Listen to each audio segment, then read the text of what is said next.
Ladies and gentlemen, it is Monday, March 2nd, 2026. Welcome to the Caleb Perez Show. The show begins now.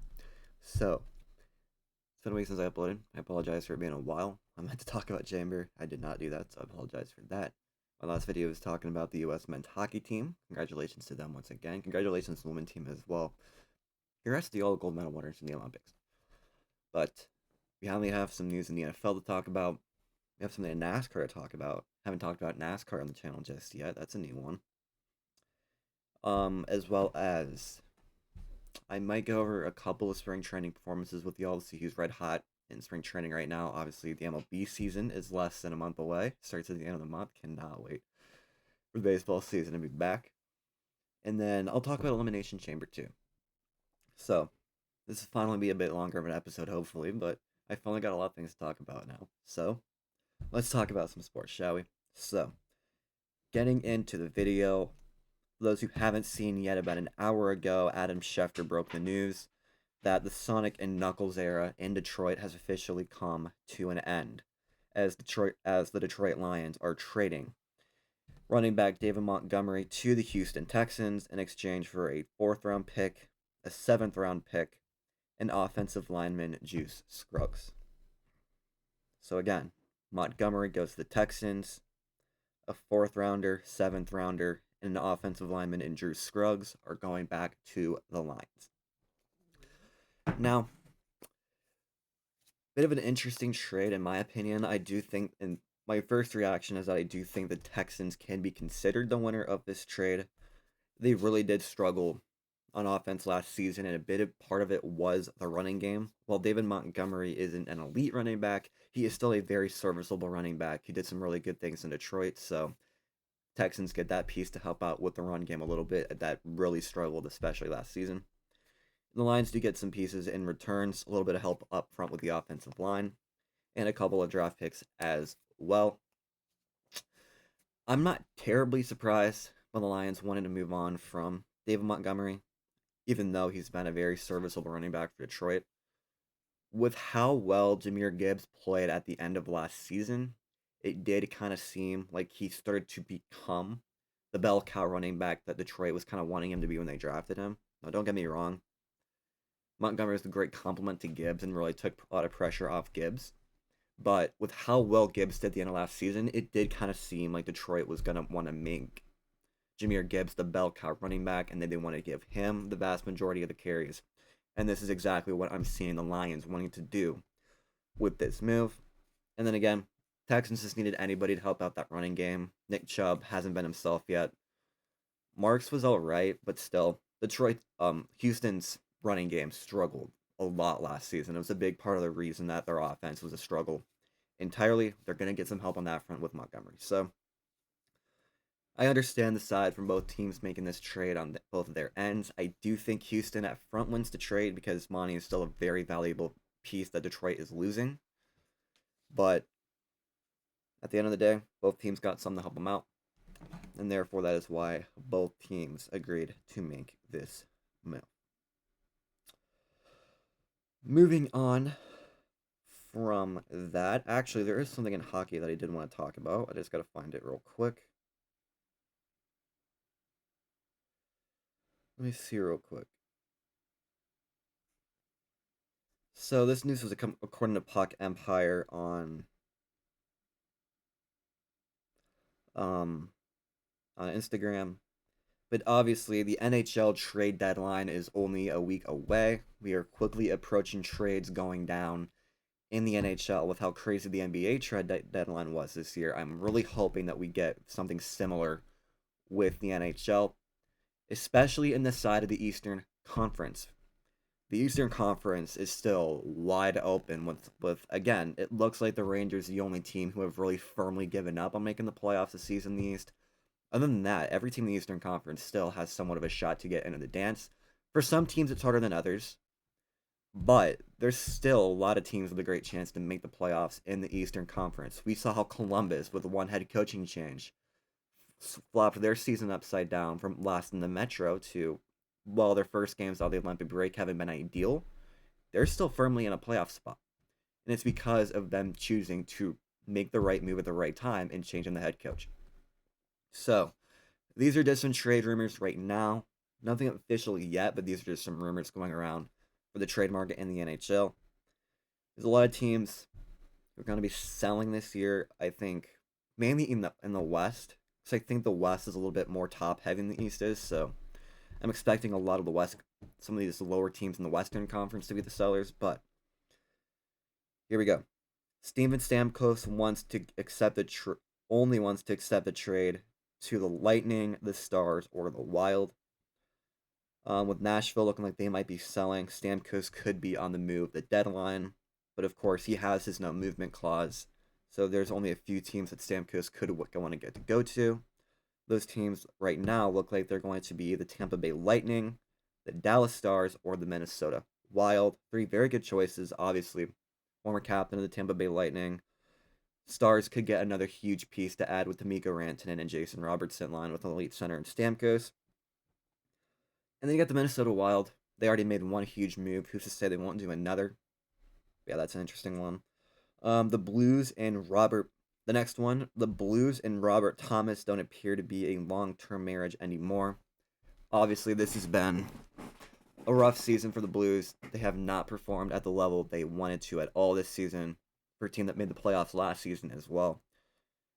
But there have been some rumors going on throughout the season that the Blues and Robert Thomas might be heading to a divorce, and it does look like this trade deadline has a very legitimate possibility of Robert Thomas getting moved from the St. Louis Blues, as it doesn't appear to be a long-term marriage anymore. The Colorado Avalanche have been linked to Vincent Trocheck ahead of the deadline. Again, the Rangers, if you look in the grand scheme of things in the Eastern Conference, it looks like the Rangers are the only team who look like they have firmly bowed out of this playoff race. In the East, things have just simply not gone their way all season long, and it does look like they're entering a retooling phase. A piece of that could be Vinny Trocheck. They signed him a few years ago. He's been great for the Rangers and a very valuable piece to their penalty killing. And for how good the Colorado Avalanche look right now, they look basically unstoppable. Adding another piece could just firmly add to those ambitions that Colorado has to go on a deep run this year and win the whole thing. Vincent Trocheck could be a really big piece to that. The Dallas Stars, Montreal Canadiens, and the Carolina Hurricanes are amongst teams who are involved in Nazem Kadri. Yet again, another Western Conference seller. Calgary has basically been out of the playoffs for a while now, and there have been tons of rumors throughout the season that Nazem Kadri could be getting shipped at the deadline. And right now, it looks like the Dallas Stars, Montreal Canadiens, and the Carolina Hurricanes are amongst the favorites of teams who are interested in Nazem Kadri. Again, there's a lot of teams who could be in on Kadri, but these look like the favorites right now.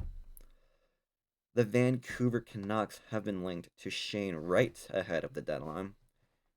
More of an interesting one. Obviously, it does look like Shane Wright and Seattle are heading to a divorce. He just hasn't really worked out in Seattle's system much of it at all, really. So it could look like Shane Wright is on his way out to Seattle.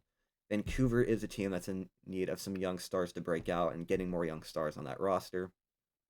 Shane Wright could be a good piece of that. After all, his value is pretty low right now. A lot of potential upside for trading for a guy like Shane Wright to help kickstart a rebuild, which the Canucks look like they're in right now. The Dallas Stars have been linked to Mackenzie Weegar ahead of the deadline. Weegar was one of the two main pieces traded at Calgary when the Calgary Flames traded Matthew Tkachuk to the Panthers. Obviously, well, Weegar has been a great player for the Flames, don't get me wrong. Again, Flames are at the bottom of the West. The Tkachuk trade has sincerely worked out much more in favor for Florida than it has for Calgary. And it looks like Mackenzie Weegar could be another piece on his way out of town in Calgary. Mainly linked to the Dallas Stars. They could really use a good complement from Miro Heiskanen and it's add to the defensive depth in general. I feel like defense has really been the biggest struggle for Dallas. Well, it hasn't been much of a struggle at all. I think the defense mainly could be a bigger part to work on. They have the scoring, that's for sure. Just the defense, bolster the defensive front. Mackenzie Weegar could be a valuable piece to that if Dallas does choose to pursue Mackenzie Weegar at the deadline. Next one, the Senators, Mammoth, Bruins, and Red Wings have been linked to Connor Garland. Garland trade rumors have been going on for years now. And obviously, again, Vancouver's having a rough season. We could see Connor Garland on his way out of town in Vancouver. With teams like the Senators, the Mammoth, the Bruins, and the Red Wings linked to Connor Garland. Interesting seasons for both. Again, with how tight things have been in the East, the Senators and the Bruins are still in very good spots to make the playoffs in the East. Red Wings are top 3 in the Atlantic right now, so they're finally having the breakout season we've been waiting to have under the Weiser plan. And the Mammoth, they're more an interesting team here because they're in the Western Conference playoff race. They have a good roster. They just look like they're a couple of pieces away from being a legitimate contending team. And adding a guy like Connor Garland gets you some depth in the top 6, gets you a little bit more scoring. That's a really good positive trade that the Mammoth could make to help them become a much more established playoff contender in the West, who's a bit more top heavy right now. So that's another interesting one. Let's see this one. Justin Falk and Rasmus Ristolainen, sorry, are players that the Senators will be looking at. Again, Senators not really at the top of the Eastern Conference playoff race, but still certainly in it. They're looking like they're going to continue to add at this deadline after making the playoffs last season. Falk and Ristolainen are players, very solid players who have winning experience. They look like they might get moved at this deadline. We could see the Senators put plays in on both. The Canadiens, Senators, and Hurricanes could make sense for Stuart Skinner. Obviously, we saw the trade earlier in the year that sent Stuart Skinner to the Penguins in exchange for Tristan Jarry. Skinner's been all right for the Pens. I don't personally think they would move on from Stuart Skinner at all, really, but in the off chance that we could see the top team in Pittsburgh trade their goaltender and Stuart Skinner, it does look like the Canadiens, Senators, and Hurricanes would make the most sense if Pittsburgh does choose to move on from Skinner. Again, I personally do not see that happening at all. I'm just reading what Puck Empire is saying. But yeah. The Carolina Hurricanes have been linked to Mario Ferraro ahead of the deadline. Ferraro's having a solid season in San Jose, so I don't really see him getting moved. Let me look at the rest of these. Oh yeah, we did see it look like it's getting pretty established that Tyler Myers will be getting traded before this deadline. Another piece of Vancouver on the move because Vancouver is looking to get younger. Tyler Myers was healthy scratch for the sake of Vancouver trading him, so it does look like Tyler Myers is all but guaranteed to be traded at the deadline. Question is where? Right now, it does look like Dallas, again, looking to sturdy up more on the defensive side of the puck. Dallas could easily be a team in on Tyler Myers. I could see more of a mid-round pick going for Tyler Myers. He hasn't had the best season in Vancouver, but he's still a very valuable asset with a lot of veteran experience. We could see Tyler Myers go to Dallas. And that is really all the trade rumors I've seen in the NHL. And again, NHL trade deadline is a week away. We're going to start seeing some moves be done in the NHL as far as the trading deadline goes. So be on the lookout for trade news because we could start to see some big moves start to go down very, very soon. So be on the lookout for NHL trade deadline news. Moving on from the hockey portion of the video, let's move into NASCAR, a new topic on this channel. I haven't talked about NASCAR yet, but while I may not be as big of a NASCAR fan as I was about 10 years ago when I was super into it, I still routinely follow NASCAR. I know the general happenings of the sport. But recently, NASCAR just had a first in its history. Tyler Reddick, who won at Circuit of the Americas over the weekend, and who won at Atlanta the week before, and who won at the Daytona 500 the week before, has just become the first driver in NASCAR history to win the first 3 races of the season in a row. We have seen similar teams. We have seen the same team win the first 3 races in a season in a row. We've seen drivers win 3 races in a row at any other point throughout the season. But Tyler Reddick is the first driver in NASCAR history to start the season winning each of the first 3 races. Obviously, Tyler Reddick races for 2311 Racing, the team owned by Denny Hamlin and Michael Jordan. they have spent the last few years slowly turning that team into a top contending team for the NASCAR championship. And with Tyler Reddick winning the first three races of the season, and Bubba Wallace currently second in points, 23-11 looks like they are a very powerful team this season. And while the season is still very early, we're still very early in the season, we still have a long way to go. But it does look like Tyler Reddick and Bubba Wallace of 23-11 are by far the favorites to win the championship this season, as 23-11, as of now, looks like the strongest team on paper. So just a little bit talk about NASCAR. Season's still very early on. They went back to the older chase format, just with 16 drivers now, which is great. The playoffs were awful, very gimmicky. I still think they need to go back to just a season-long style of racing, but this is close to it.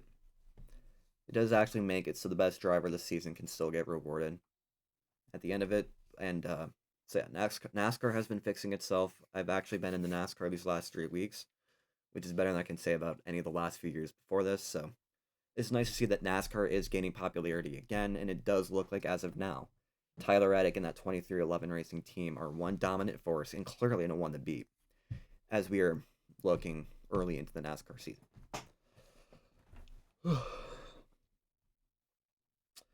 Last but not least,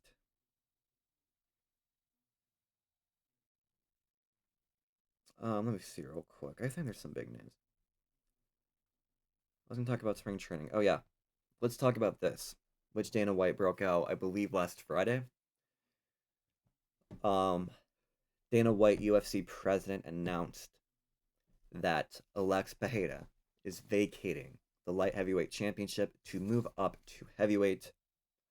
The title fight in the main event at UFC 327 in Miami will be Yuri Prochazka versus Carlos Ulberg, the undisputed light heavyweight championship, which is now a vacant belt.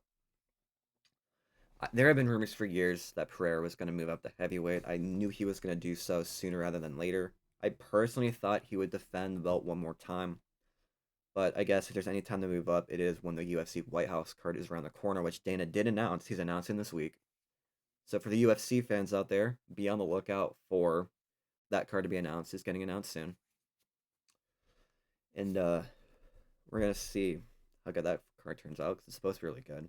But looking at Prochazka versus Ulberg in general, Ulberg has been one of the highest touted young stars in that light heavyweight division for years now. He's had a very impressive track record, a very impressive resume. He definitely earned the title fight. I was hoping it would be against Pereira, but still, he deserved the title fight, and I'm very glad he's getting it. And then Yuri Prochazka, who in my opinion, outside of Pereira, is the best light heavyweight in the world. Outside of Pereira and Ankalaev, but obviously with the way Ankalaev fought in his last fight, kind of obvious he wasn't going to get the immediate title fight, but Prochazka's dominated light heavyweight for a long, long time, and it really did seem like the only guy he couldn't beat on a regular basis was Alex Pereira. With Pereira out of the question now, it could be easy to see that Prochazka could be looking to gain back what was once his, and that is the title through being the head of the light heavyweight division. But yeah, that is that. Let me see if there's anything big. I was going to talk about spring training. We have seen some young stars start to break out in spring training. Sal Stewart has hit really well for the Reds in spring training. So has Ellie De La Cruz. He's batting over 500 in spring training right now. So that's pretty impressive. The World Baseball Classic starts soon.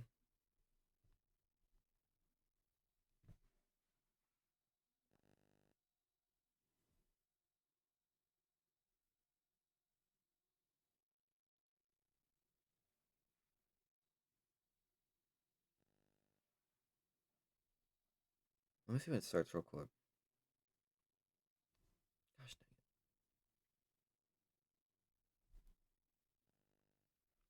It's Thursday, March 5th. Oh, so the World Baseball Classic starts on Thursday. So that's going to be a fun one. Team USA is stacked. There's a really good opportunity for Team USA to finally win the WBC again. But yeah, spring training is in the roll of things. We have seen some really big performers. We've seen some slumpers too. There have been a few rough performers in spring training, but like I said, the Reds do look like they have a very strong start to spring training. The guy that's brought in from the Myers, from the Marlins, and Dane Myers is batting over 400. Sal Stewart is batting 375. The centerpiece of the franchise, Ellie De La Cruz, is batting over 500 in spring training. So yeah, the Reds have had a very good spring training, and I'm not just saying that because I'm a Reds fan, but hitting wise, they've had a great start to the spring. A lot of these players who are, I don't think there's any playing in the WBC, so it'll be interesting to see how the Reds can carry this momentum into the regular season. Obviously, the Reds were a playoff team last year. A lot of teams sleeping on them, though. But the Reds are having, hitting wise, a great start to spring training, and it'll be interesting to see how they can try to carry that momentum to opening day on the 28th against the Red Sox. But yeah, 20-minute video. It's been a while since I reached that mark, but that's going to do it for this one. Just a few news to break out today. It's just a few headlines out there. Obviously, WBC starts on Thursday. WrestleMania has been decided. I'll make tomorrow's video devote to Elimination Chamber. When I get home from work tomorrow night, I'll make a video just devoted to the chamber. But expect that video soon. But recapping everything again. Pereira vacates the light heavyweight championship, moving up to heavyweight. Prohaska versus Ulberg will be for the vacant belt at 327 for the UFC. Tyler Reddick had a great start to the season. 23-11 Motorsports or Racing looks like the team to beat. David Montgomery got traded. And I talked about what I talked about in the video. Sorry. My brain's everywhere right now. But thank you for tuning into this episode. Thank you for watching. I will get uploading again more consistently with the sports world again starting to heat up. So be on the lookout for more videos. Again, be sure to follow me on TikTok, by the way.